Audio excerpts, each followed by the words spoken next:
5 years ago, the sky turned the color of rust.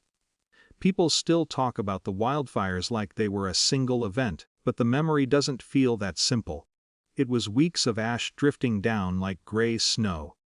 The smell got into everything: clothes, hair, the inside of your mouth.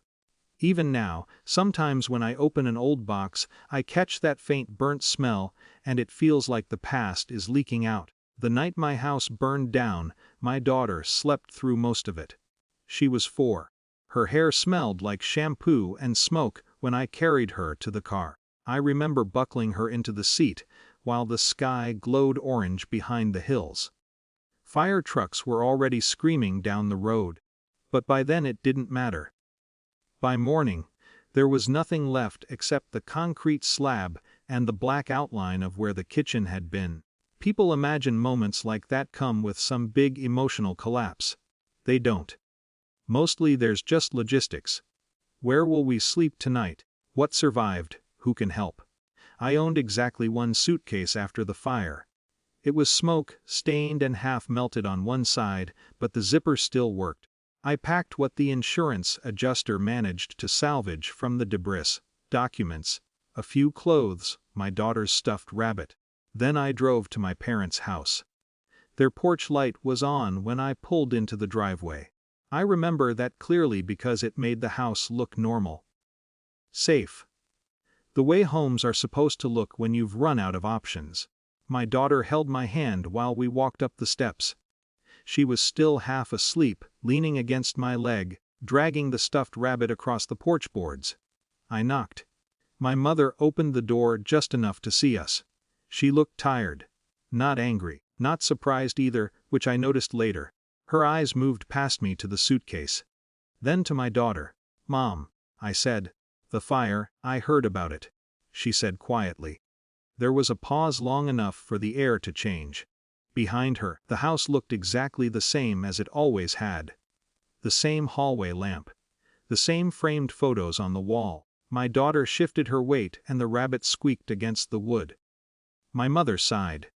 "We're resting," she said. "She's too loud." For a moment I thought I had misunderstood. Not because the words were unclear. Just because they didn't fit the situation in my head. I waited for the sentence that would follow. It didn't come. The door stayed halfway open. My daughter leaned against me again. I could have argued. I could have explained that the house was gone. That we had nowhere else to go. That this was temporary. But something about the calm way she said it made all of that feel pointless. So I nodded. "Okay," I said. And we left. I drove for about 20 minutes before my daughter asked where we were going. "A hotel," I told her. She seemed satisfied with that. Children have a strange ability to accept the shape of whatever world they're given. The next 5 years didn't feel dramatic while they were happening. They were just busy. Insurance paperwork, temporary apartments, 2 jobs for a while, preschool drop-offs and late-night laundry. The wildfire faded into a story people told about that terrible season. But for me it stayed inside small details: the smell of burned wood in old clothes, the way I automatically saved every receipt, the habit of always knowing where our documents were. My parents called once or twice the first year. Short conversations. Nothing about the night we showed up. Eventually the calls stopped. No fight, no official break. Just silence that grew wider every month until it felt normal. Over time, life rebuilt itself in quiet ways. A better job. A small house in a gated complex where the lawns were trimmed every week and the sidewalks were always clean. My daughter learned to ride a bike in the parking lot behind the clubhouse. By the time she turned 9, the wildfire felt like something that had happened to another version of us. Then 3 weeks ago, security called. It was a Thursday afternoon. I was working from home and answering emails when my phone rang. The voice on the line was polite and professional. "Ma'am, this is security at the front gate." "Yes. We have a gentleman here asking to see you." I assumed it was a delivery problem. "He says he's your father," the guard added. I didn't respond right away. Through the window I could see my daughter in the yard across the street, racing another kid on scooters. The guard cleared his throat gently. He says it's an emergency. The word sat there between us. Emergency. 5 years is long enough for a person to build distance from certain memories. But not long enough for them to disappear. I'll come down, I said. The walk to the gate takes about 4 minutes. The complex lobby was quiet when I passed through it. The marble floor reflected the afternoon light in long rectangles. As I approached the glass doors, I could already see the guard's station outside, and a man standing beside it. For a moment I didn't recognize him. Then he shifted his weight, and the familiarity clicked into place. My father looked smaller. Not physically, exactly. Just less certain in the way he stood. His suitcase sat on the pavement beside him. The guard nodded when he saw me. "Thanks for coming down," he said. My father turned. For a second neither of us spoke. Up close I could see how much older he looked. His hair had thinned and gone mostly gray. He said finally. The guard explained quietly. "He asked to enter the property, but since he's not listed as a guest we need your approval." I nodded. The gate stood closed behind them. My father rubbed his hands together like he was trying to warm them. "I'm sorry to show up like this," he said. "But I didn't know where else to go." His voice sounded tired. He began explaining. A business problem. A partner who pulled out of a deal. Debt that stacked up faster than expected. His apartment lease ended last week. Nothing dramatic. Just the slow collapse of stability. While he talked, I found myself noticing the small details. The scuffed handle on his suitcase. The way the guard stood a few feet away, politely neutral, but clearly waiting for my decision. 5 years earlier I had stood on a porch holding a suitcase while someone else decided whether a door would open. Now the gate key hung on the guard's belt. And the decision belonged to me.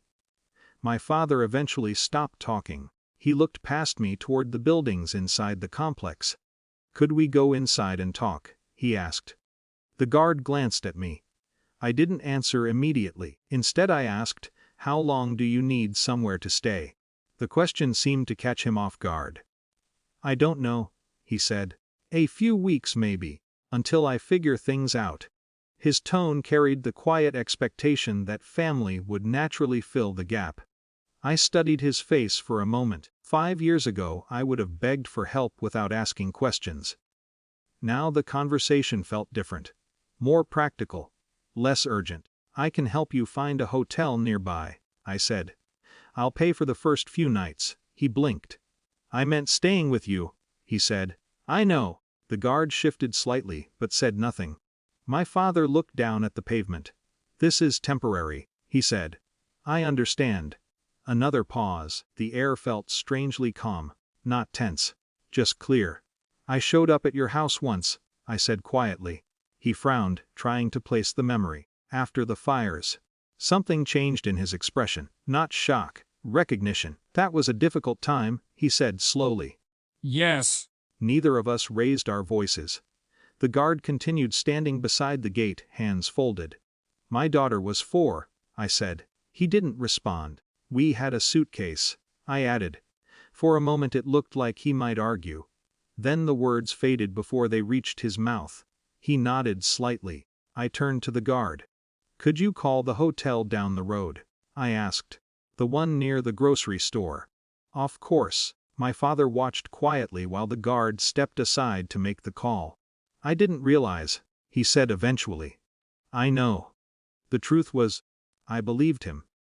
Not because the moment had been small, but because people often don't recognize the weight of their decisions until years later. The guard returned a minute later. "They have a room available," he said. I gave him my card. My father picked up his suitcase. For a second it looked like he wanted to say something else. But nothing came. "Thank you," he said finally. "You're welcome." The gate never opened. I walked back through the lobby alone. Upstairs, my daughter was sitting at the kitchen table drawing. "You were gone a long time," she said. "I had to talk to someone." "Ooh. Someone from a long time ago." She nodded and went back to coloring. That night, after she went to bed, I stood by the window looking down at the quiet street. I didn't feel victorious. I didn't feel angry either. Mostly I felt something simpler. For a long time I had imagined that night on my parents' porch as a turning point in my life. But it turned out the real turning point happened years later. At a gate. With a suitcase on the pavement, and the quiet realization that I no longer needed anyone to open the door.